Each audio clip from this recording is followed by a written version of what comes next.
Mais d'abord, comme promis, on va revenir sur ce 11e week-end de mobilisation des Gilets jaunes. 69 000 personnes dans les rues de France, je vous le disais, c'est moins que les deux week-ends précédents avec de nouveaux incidents. Paris, où l'une des figures du mouvement a été blessée à l'œil, c'est Jérôme Rodriguez, qui était d'ailleurs ici même sur ce plateau hier matin, dans la matinale week-end. L'IGPN a été saisi. On va découvrir les images hier de Paris avec Jérôme Rodriguez à terre pendant l'incident. Bonjour Elena Rodriguez, merci d'être avec nous ce matin. Vous êtes la sœur de Jérôme Rodriguez et vous êtes venue témoigner dans la matinale week-end. D'abord, ma première question va être très simple. Comment va Jérôme Rodriguez ce matin à 9h20 à son réveil? Il est très choqué. J'ai beaucoup d'émotions parce que c'est des images qui sont très dures pour nous. C'est compliqué parce qu'à l'heure actuelle, on ne sait pas où on va par rapport à son œil. Donc on est dans l'attente des nouvelles du médecin. Il a subi une opération qui a duré 3 à 4 heures cette nuit. Donc on a pu lui parler hier quand il est remonté du bloc à 2 heures du matin. Mais bon, voilà, le choc, il est vraiment immense. Il est vraiment immense parce que c'est totalement incompréhensible. Jérôme ne comprend pas, c'est quelqu'un de pacifiste. Il ne comprend pas pourquoi c'est lui qui a été visé. Parce que forcément, aujourd'hui, il pense qu'il a été visé. C'est normal, je pense que c'est humain. Comme il ne s'attendait pas du tout à ça. Donc voilà, le choc est vraiment énorme. Alors on rappelle qu'une enquête de l'IGPN est en cours, l'IGPN a été saisie, donc ce matin on ne va pas se faire enquêteur à la place des enquêteurs, bien sûr, loin de là. Est-ce qu'il vous a dit, lui, ce qui s'est passé, ce qu'il faisait au moment où il a été percuté? Alors on en a parlé brièvement, parce que forcément après une anesthésie il n'était pas très opérationnel. Je l'ai eu ce matin au téléphone, donc lui me confirme catégoriquement qu'il a eu une grenade de désencerclement qui est arrivé sur lui, mais qui a eu également un tir de flashball.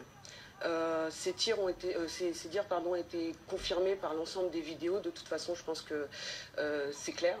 Et d'autres preuves qui vont être amenées auprès de l'IGPN. Moi, j'ai déjà été en contact avec la commissaire de l'IGPN. Donc l'IGPN, c'est la police des polices. Voilà, tout à fait, qui a été très cordiale avec moi et qui, je pense, va mener l'enquête correctement. De là, beaucoup de témoignages également pour vérifier les dires de Jérôme. Mais bon, je pense que de toute façon, c'est immuable et vu les preuves qu'on va apporter à l'IGPN, il n'y aura pas de doute là-dessus.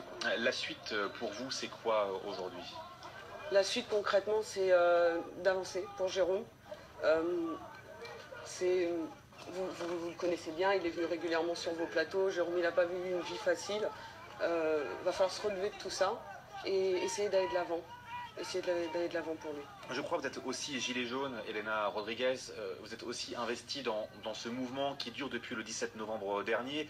Votre regard aussi, il est important sur ce mouvement et sur ce qu'il est devenu aujourd'hui.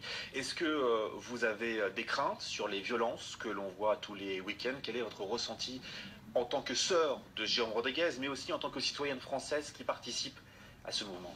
Alors, je participe de façon passive, oui. Surtout beaucoup à travers Jérôme. J'ai le cœur gilet jaune, forcément. J'ai aussi une enfant, donc je défends ce que défendent les gilets jaunes. Moi, je veux un monde meilleur pour ma fille également, hein, tout comme Jérôme se bat pour sa fille. Et ce que l'ensemble des gilets jaunes se battent pour leurs enfants, de toute façon. Hein. C'est l'avenir de demain, nos enfants. Hein. Donc, concrètement, si on ne le fait pas aujourd'hui, ce sera fait quand? Je suis anti-violence, tout comme Jérôme. Je jette pas la pierre non plus aux forces de l'ordre. Je voulais quand même rappeler ce matin, et c'est aussi important de le rappeler, que 1000 policiers ont été blessés depuis le début du mouvement. Un policier a eu la main arrachée, un autre policier a aussi été gravement blessé à l'œil. C'était le 2e ou le 3e week-end de la mobilisation. On rappelle également que 3 blessés ont été répertoriés hier à Montpellier dans les rangs de la police. Donc cette violence que l'on voit tous les week-ends, elle est d'un côté comme de l'autre, et c'est ça aussi le problème. C'est clair, hein, je veux dire, il n'y a pas à tortiller là-dessus, mais comment vous expliquer, quand on ne vit pas de près, on ne sait pas ce que c'est. Voilà. Jusqu'à aujourd'hui, quand on a parlé même des gilets jaunes qui ont été blessés, pas que ça ne touchait pas, mais c'est pas pareil. Aujourd'hui, cette personne qui a tiré sur Jérôme, elle n'a pas touché seulement Jérôme, elle a touché sa fille, elle a touché ses parents, elle a touché ses grands-parents, elle a touché toute une famille. Donc je ne sais pas si lui, il arrive à se regarder dans une glace. Je ne sais pas aujourd'hui si c'est une erreur, je ne sais pas si c'est un ordre, je ne me prononcerai pas là-dessus. La seule chose que je veux aujourd'hui et que sa famille souhaite, c'est que justice soit rendue.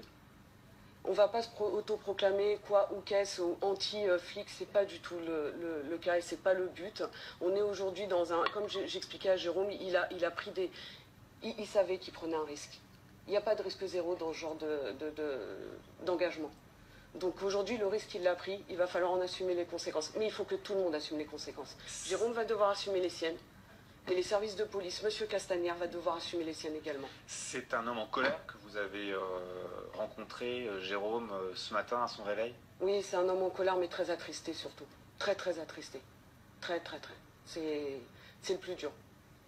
Essayer de le raisonner, on va essayer de discuter avec lui, de remettre... Il est très soutenu, je tiens à remercier d'ailleurs l'ensemble des Gilets jaunes, Éric Drouet, Priscilla, tous les Gilets jaunes, je ne peux pas te dire tous leurs noms, qui étaient hier à l'hôpital, qui sont restés à l'hôpital jusqu'à 2h du matin, pour la plupart d'entre eux. Je tiens à tirer mon chapeau à Bilal, qui est resté tout le temps aussi avec lui.